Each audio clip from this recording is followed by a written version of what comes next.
오늘 복음의 마지막 단추를 깨는 날입니다. 그동안 골로새서 2장 12절부터 14절까지 살펴보면서 세 편의 말씀을 전했습니다. 첫 번째는 12절 중심으로 예수님께서 우리를 위해서 십자가에서 죽으셨다가 3일 만에 부활하셨다. 그게 첫 번째였고, 그래서 예수 죽음이 내 죽음이 되고 예수 부활이 내 부활이 된다. 두 번째는 13절을 중심으로 해서 예수 그리스도 그분이 우리의 제사장이 되신다. 그리고 지난번에 14절을 중심으로 예수 그리스도 그분이 우리의 제사장이 되신다. 이런 말씀을 드렸어요. 이유가 뭡니까? 예수라는 이름 때문에 그렇다고 그랬어요. 예수라는 이름은 마태복음 1장 21절에 보면 자기 백성을 죄에서 구원할 자다. 그게 예수님의 이름 뜻이죠. 구원자. 그러면 어떻게 구원을 하시냐? 예수는 그리스도. 그래서 그리스도라는 말 안에 답이 들어있어요. 그리스도는 기름 붓다 그런 뜻인데, 구약에서 일꾼 세울 때 새 직분을 기름 부어 세웠는데 그게 제사장, 선지자, 왕이다. 그래서 예수 그리스도가 이 삼중직을 다 갖고 계신다고 그랬어요. 왜냐하면 그래야 자기 백성을 죄에서 구원할 수 있기 때문에. 그래서 예수님은 우리의 제사장이 되시고 우리의 선지자가 되시고 우리의 왕이 되시는 겁니다. 예수님 믿으세요? 이렇게 질문을 받으면 예수 믿습니다. 이렇게 대답을 하죠.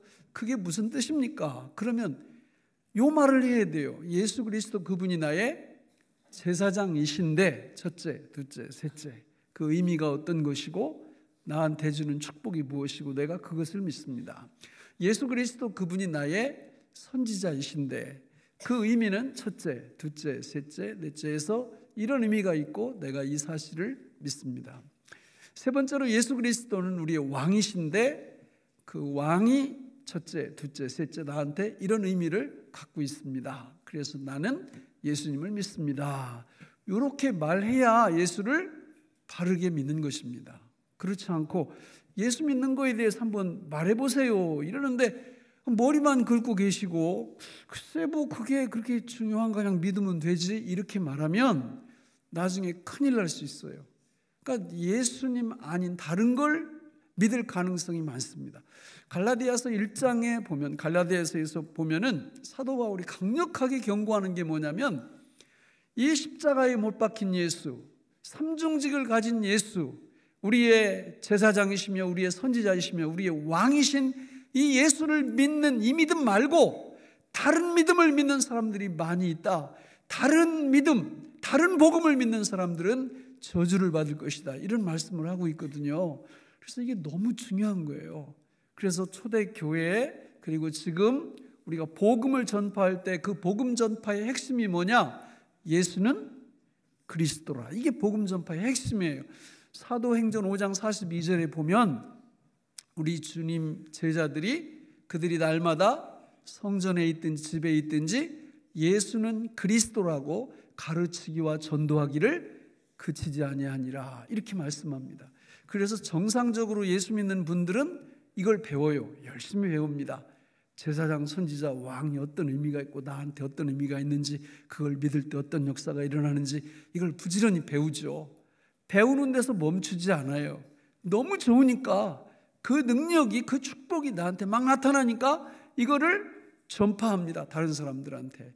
그러니까 요게 이렇게 열심히 배우고 전파하는 역사가 이게 경중의 차이가 있을 뿐이지 계속 이 역사가 일어나지 않는다면 우리는 어쩌면 예수님을 잘못 믿고 있을 가능성이 많아요. 어떻게 그 예수를 믿는데 아무 일도 없이 그냥 조용히 살 수가 있을까요? 불가능합니다. 예수를 믿게 되면 그분이 그리스도이심을 믿게 되면 우리가 배웠죠. 제사장, 선지자 거기서도 가만히 있을 수가 없는 거예요. 너무 감격적이라. 오늘도 마찬가지죠.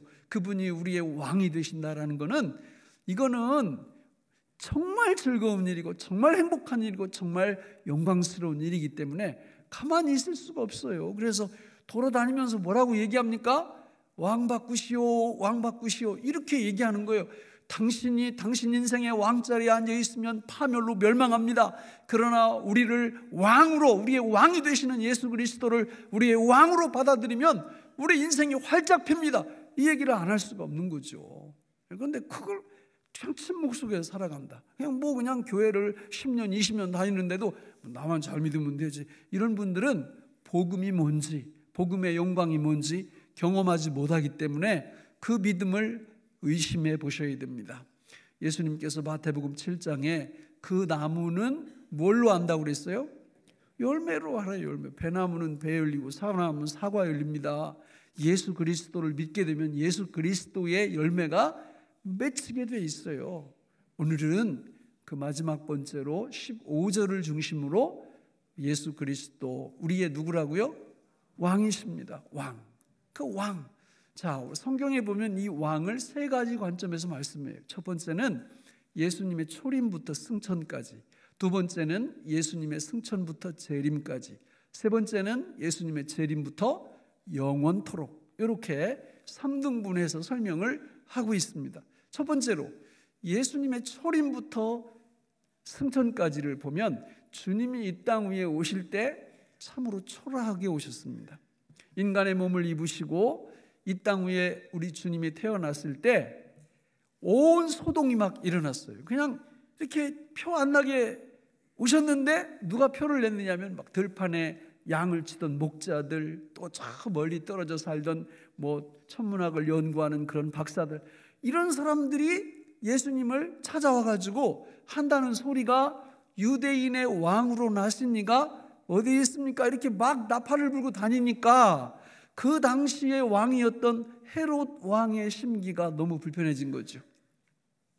입장 바꿔놓고 생각해봐도 그렇지 않겠어요? 그 왕자리에 올라가는 게 얼마나 힘든데, 내가 왕인데, 아니 그 어떤 사람들이 막 와가지고 유대인의 왕이 태어났다고 얘기를 하니까 뚜껑 열리는 거죠. 그래서 어떻게 했습니까? 베들레헴에 사는 2살 미만의 남자아이들을 다 죽여버립니다. 학자들에 의하면 15명에서 20명 정도의 남자아이들이 그날 살해를 당했다, 이렇게 말하고 있어요. 그러니까 예수님이 이 땅에 오시면서 떠들썩한 소동이 일어나게 된 것입니다. 실제로 예수님은 이 땅에 오시기 700년 전에 이사야 선지자가 예언을 했어요. 이 땅 위에 만왕의 왕이, 온 우주의 왕이 이 땅 위에 인간의 몸을 입고 나가실 것이다. 이사야서 9장 6절 7절에 보면 나오는데 같이 한번 읽어볼까요? 시작. 이는 한 아기가 우리에게 낳고 한 아들을 우리에게 주신 바 되었는데 그의 어깨에는 정사를 메었고 그의 이름은 기묘자라, 모사라, 전능하신 하나님이라, 영존하시는 아버지라, 평강의 왕이라 할 것입니다.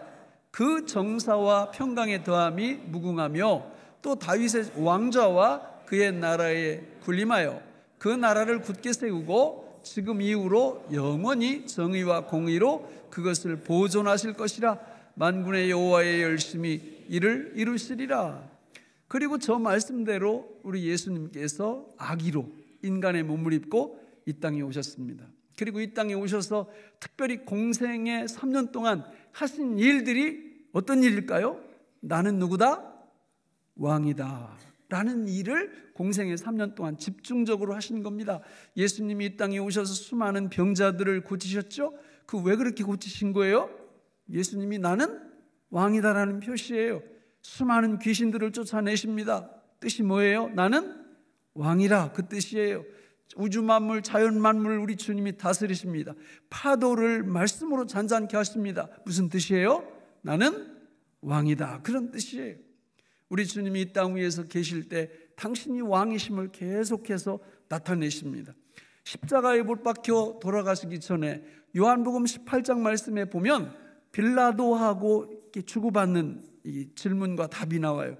빌라도가 물어봐요. 네가 유대인의 왕이냐? 이렇게 말하니까 예수님이 내 말이 옳도다, 내가 유대인의 왕이다, 이렇게 말을 합니다. 여러분, 예수님께서 그러면서 이런 말씀을 하세요. 그러나 내 나라는 이 땅에 속한 것이 아니다, 이렇게 말합니다.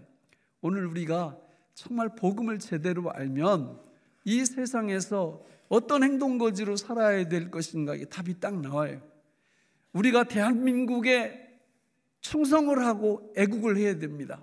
그러나 그것이 하나님의 나라와 부딪힐 때는 우리는 대한민국의 편을 들 수가 없습니다. 이 땅 위에 대한민국은 이 땅 위에 존재하는 약 200여 개 나라 중에 한 나라일 뿐입니다. 우리는 이 땅 위에 하나님이 보내주셨고 100년 남짓 머무르다가 어디에 들어갈 거예요? 주님이 말씀하시는 내 나라, 하나님의 나라에 들어갈 하나님의 백성들인 줄로 믿습니다. 나라를 위하여 애국해야 되겠지만, 그러나 나라가 하나님을 대적할 때는 과감히 하나님 편에 설 줄 아는 것이 성도들의 본분인 것입니다. 요한복음 19장에 보면 예수님이 드디어 십자가에 못 박히세요. 십자가에 못 박히셨을 때 빌라도가 장난치려고 예수님 위에다가 패를 하나 써서 붙입니다. 뭐라고 써 있어요? 유대인의 왕. 그런데 유대 말로만 쓴 게 아니라 세 나라 말로 써요. 하나 유대 나라 말, 하나 로마 말, 하나 그리스 헬라 말, 이렇게 세. 그 당시에 살고 있던 그 나라뿐만 아니라 그 당시 열강 세 개를 제패했던 나라들을 두 나라로 써놓은 거예요. 그리고는 그걸 비아냥거리는 겁니다. 너 예수가 왕이래. 빌라도는 비아냥거리느라고 거기다 써붙였지만 사실 알고 봤더니 그게 진리요.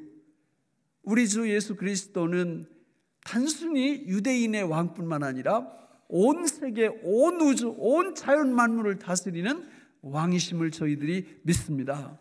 그러면 이 예수님이 도대체 이 땅 위에 왜 오셨느냐 하는 거예요. 오신 이유, 이거 너무 중요한 거예요. 오신 이유가 뭔지 모르면 교회 다니면서도 자꾸 엉뚱한 얘기를 해요. 오신 이유를 분명히 알아야 됩니다.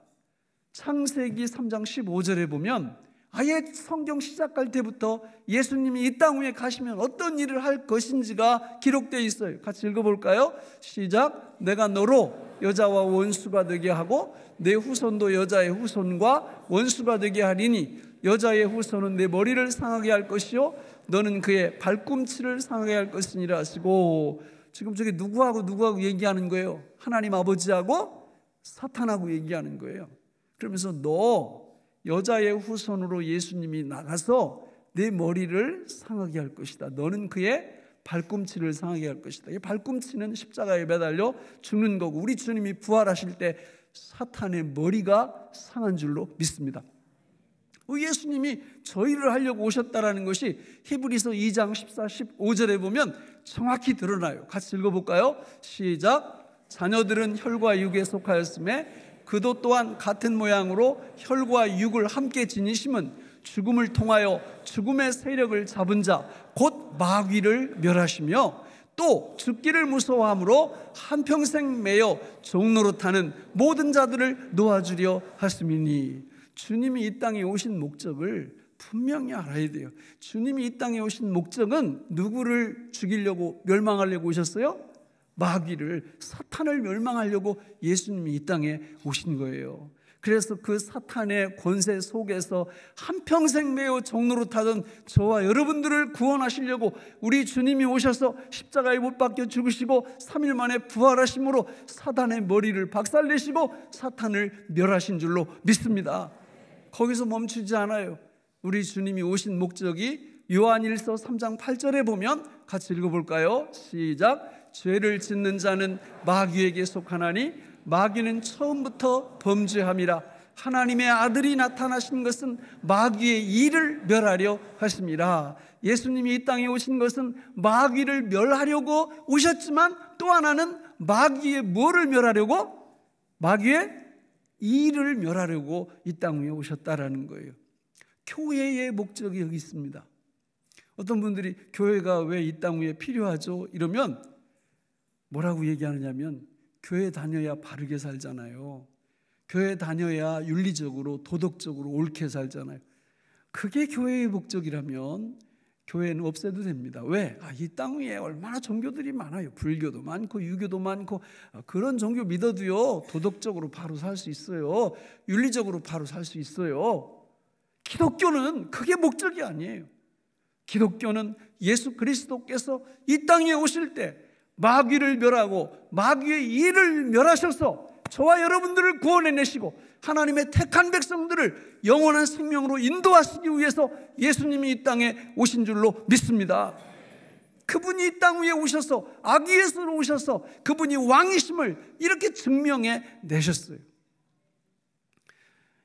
19세기, 20세기에 신학이 성경을 보는 관점이 자유주의자들이 많이 이렇게 사단의 역사로 등장을 했어요.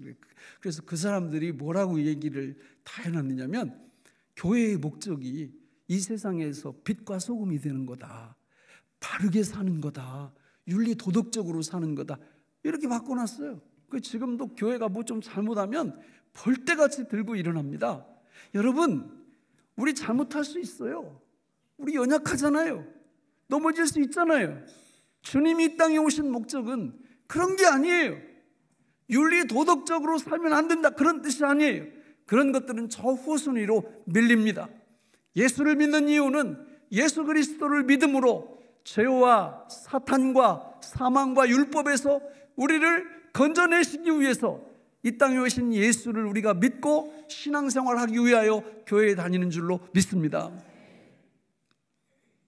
두 번째, 우리 예수님의 승천부터 재림까지도 여전히 우리를 다스리세요. 통치해 주세요. 그 뭘로 통치하시냐?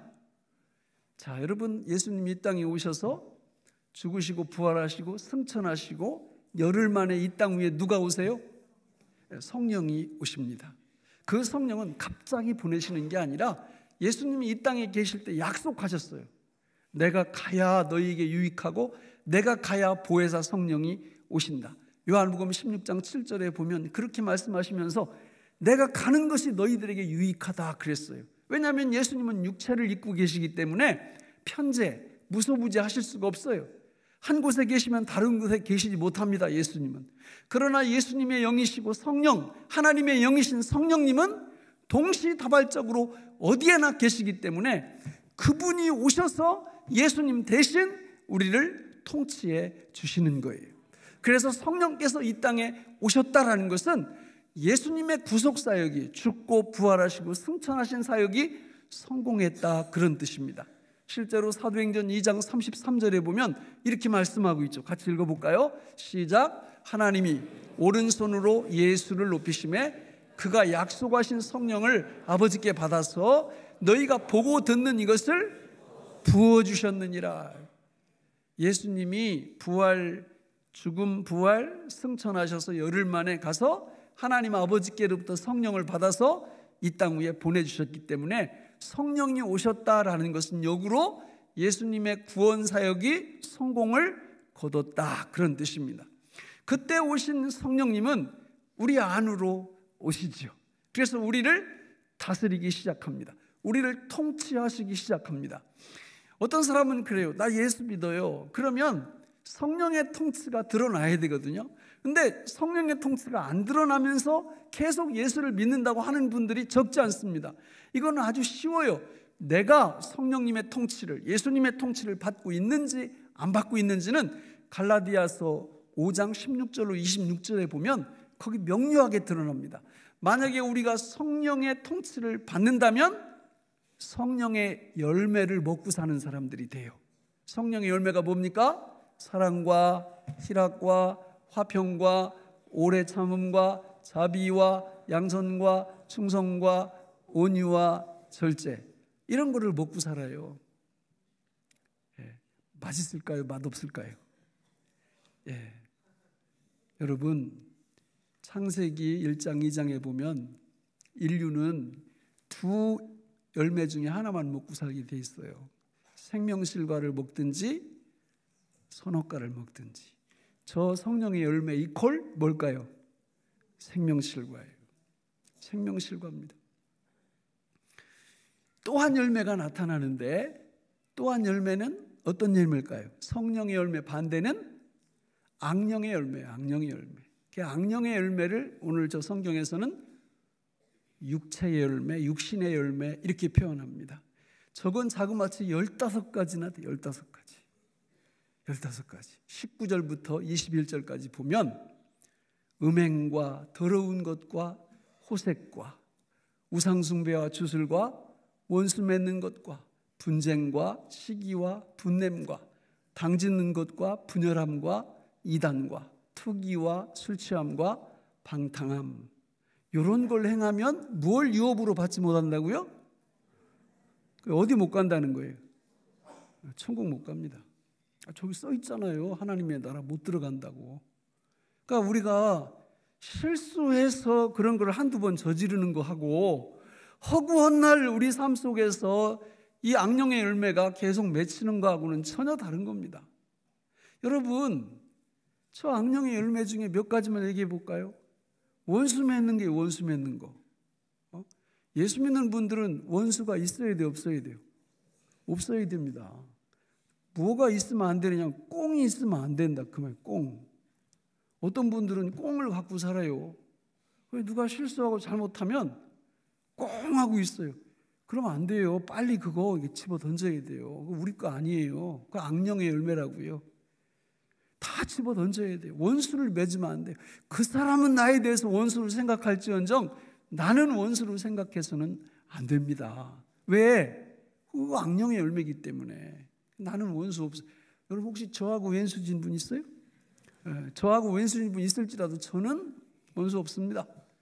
여러분 제가 다 사랑하고 많이 못 사랑해서 그렇지 왼수 없습니다. 왜? 지옥 안 가려고. 진짜예요. 어떤 분은 분쟁과 시기와 분은 아무튼 싸우는데 싸움닭 같아. 싸움닭. 와 진짜 너무 싸움을 잘해가지고 무슨 말하기가 겁나요.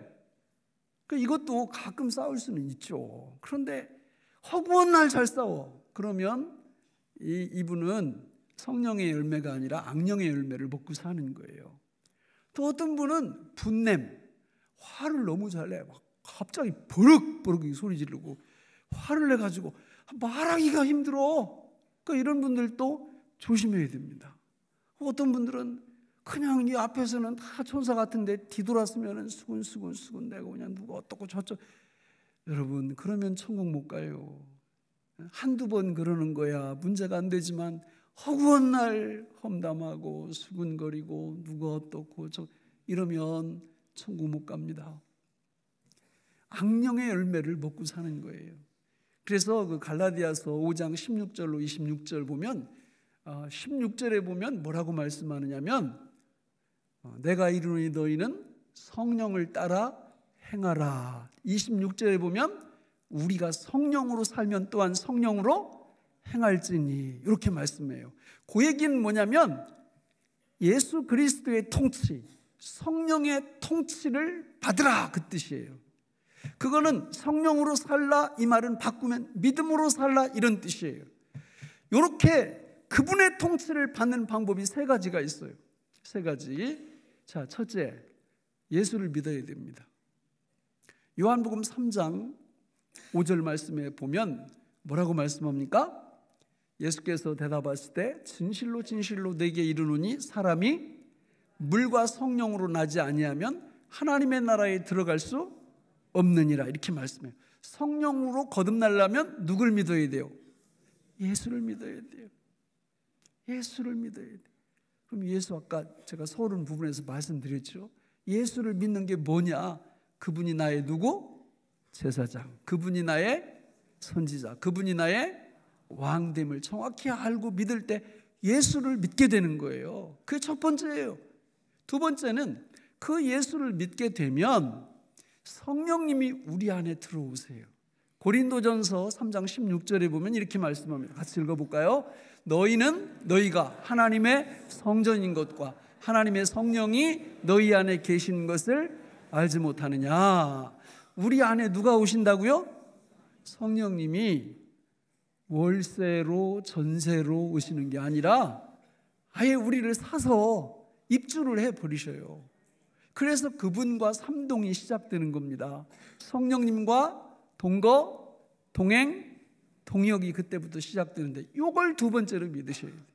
첫 번째는 예수 믿는 거, 두 번째는 성령의 내주를 믿는 것입니다. 세 번째, 이 첫 번째와 두 번째를 가지고 날마다 고백하는 믿음 생활을 하셔야 돼요.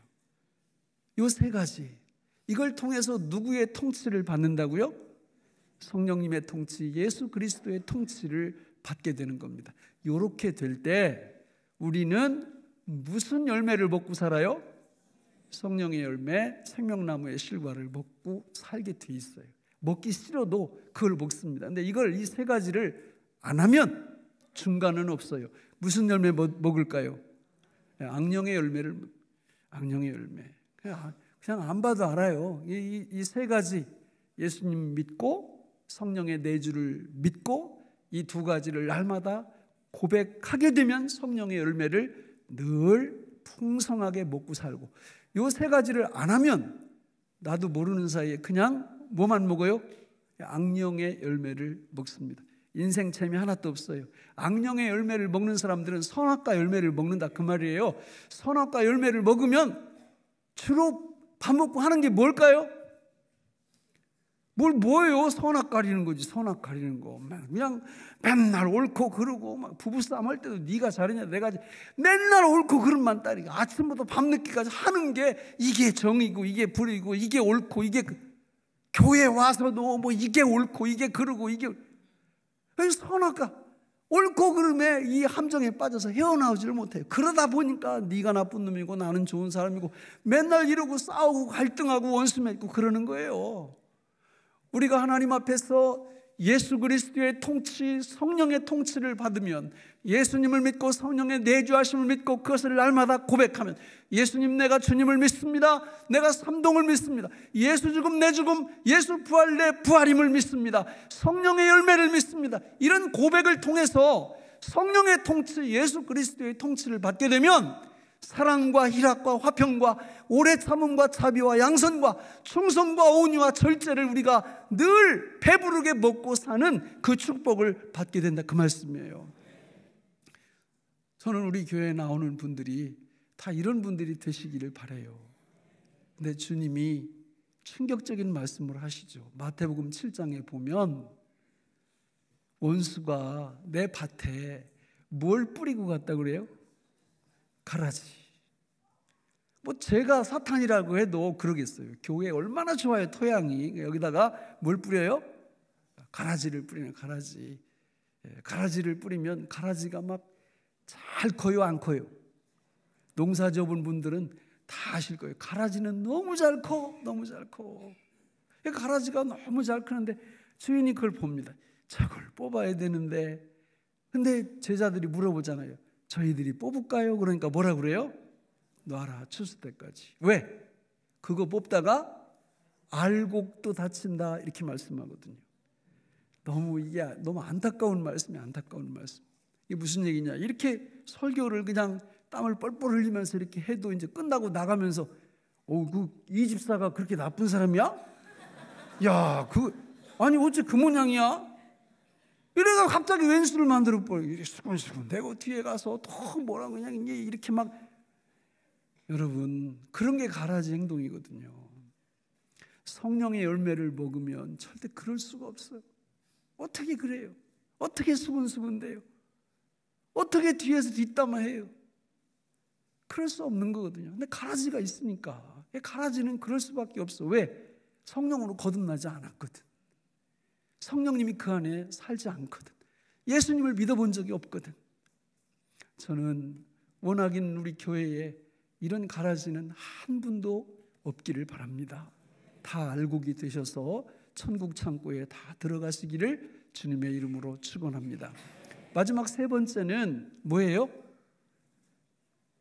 재림부터 영원까지. 첫 번째는 초림부터 승천까지. 두 번째는 승천부터 재림까지. 세 번째가 재림부터 영원까지인데, 요거는요 좀 바꿔야 돼요. 성경에 그렇게 나오지만 실제적으로 보면 지금부터 영원까지입니다. 예수 그리스도는 창세 전부터 왕이세요. 예수 그리스도는 창세 전부터 우리를 다스리고 통치해 주세요. 누구를 통치하신다고요? 세 가지. 믿는 사람, 예수를 믿고 성령 내주를 믿고 날마다 믿음 고백으로 그 두 가지를 하는 이 사람들을 다스려 주셔서 우리 주님은 명실상부한 만왕의 왕이심을 믿습니다. 요한계시록 11장 15절에 보면 이렇게 말씀하고 있죠. 같이 읽어볼까요? 일곱째 천사가 나팔을 불매 하늘에 큰 음성들이 나서 이르되 세상 나라가 우리 주와 그의 그리스도의 나라가 되어 그가 세세토록 왕노릇 하시리로다 하니, 저 예수 그리스도의 지금부터 영원토록 왕노릇 하시는 것은 초림 때에 오신 그 유약한 왕이 아니세요. 지금부터 다스리시는 예수 그리스도의 왕의 모습은 요한계시록 1장 13절로 16절에 9가지로 나타납니다. 우리 같이 읽어볼까요? 예수님의 그 왕된 모습을 시작. 촛대 사이에 인자 같은 이가 발에 끌리는 옷을 입고 가슴에 금띠를 띠고 그의 머리와 털의 희기가 흰 양털 같고 눈 같으며 그의 눈은 불꽃 같고 그의 발은 풀무불에 단련한 빛난 주석 같고 그의 음성은 많은 물소리와 같으며 그의 오른손에 7별이 있고 그의 입에서 좌우에 날선 검이 나오고 그 얼굴은 해가 힘있게 비치는 것 같더라. 여러분, 저걸 순서대로 외우려면 주님 오실 때까지 외워도 이게 머릿속에 안 들어가. 이렇게 막 섞여 있어가지고. 근데 머리부터 발끝까지 쫙 순서로 하면 9가지가 너무 쉬워. 그 첫 번째로 머리는 뭐 같아요? 흰 눈 같고 흰 양털 같아. 얼굴은 해가 힘있게 비치는 것 같고 눈은 불꽃 같고 입에서는 좌우에 날선 검이 나오고 목소리는 많은 물소리 같고 가슴에는 왕을 상징하는 금띠를 띠고 계시고 오른손에는 목회자들을 7표를 붙잡고 계시는 예수님의 모습이 나오고 그리고 발에는 주석으로 신을 만들어서 심판을 상징하는 그런 모습을 드러내고 있고 마지막 9번째는 머리부터 발끝까지 끌리는 옷, 제사장의 옷을 입고 계신 우리 예수님의 왕, 만왕의 왕의 모습이 요한계시록 1장 13절로 16절에 등장하고 있는 겁니다. 이분이 지금부터 영원까지 온 세계를, 온 우주를 다스리시고 통치하시는 줄로 믿습니다. 우리가 그분의 통치를 믿음으로 받게 될 때 어떤 축복의 역사가 일어나느냐? 시편 23편의 축복의 역사가 일어납니다. 시편 23편 같이 읽어볼까요? 시작. 여호와는 나의 목자시니 내게 부족함이 없으리로다. 그가 나를 푸른 풀밭에 누이시며 쉴만한 물가로 인도하시는도다. 내 영혼을 소생시키시고 자기 이름을 위하여 의의 길로 인도하시는도다. 내가 사망의 음침한 골짜기로 다닐지라도 해를 두려워하지 않을 것은 주께서 나와 함께 하심이라. 주의 지팡이와 막대기가 나를 안위하시나이다. 주께서 내 원수의 목전에서 내게 상을 차려주시고 기름을 내 머리에 부으셨으니 내 잔이 넘치나이다. 내 평생의 선하심과 인자하심이 반드시 나를 따르리니 내가 여호와의 집에 영원히 살리로다. 3가지예요. 예수 그리스도의 왕권을 인정하며 그 밑에 순복하는 하나님의 백성들에게 하나님이 축복하시는 3가지. 첫째, 우리의 길을 인도하십니다. 인도자가 되어주십니다. 둘째, 우리를 모든 위험으로부터 지켜주시는 보호자가 되십니다. 셋째, 이 땅에서 영원토록 우리가 살아가면서 필요한 모든 것들을 채우시는 공급자가 되십니다. 인도자, 보호자, 공급자. 시편 23편은 그걸 노래하고 있어요. 여러분, 예수 그리스도를 믿고 성령의 내주하심을 믿고 날마다 그분의 통치에 순복하면서 믿음 고백하는 당신의 백성들에게 하나님이 주시는 축복은 생명실과 성령의 열매를 날마다 먹게 하실 줄로 믿습니다. 뿐만 아니라 우리 주님께서 지금부터 영원토록 우리의 길을 인도하시고 우리의 모든 것들을 보호하시고 우리를 공급하시면서 천국 백성으로 지금부터 영원토록 살아가게 하실 줄로 믿습니다. 저는 우리 교회에 나오는 모든 분들이 한 분도 여기에서 낙오되지 않고 탈락하지 않고 하나님의 백성으로 주님과 함께 영생복락을 누리는 귀한 분들이 되시기를 예수님의 이름으로 축원합니다. 기도하겠습니다. 하나님 아버지, 오늘 우리에게 주신 이 말씀이 생명의 양식이 되게 하여 주옵소서. 예수님의 이름으로 기도하옵나이다. 아멘.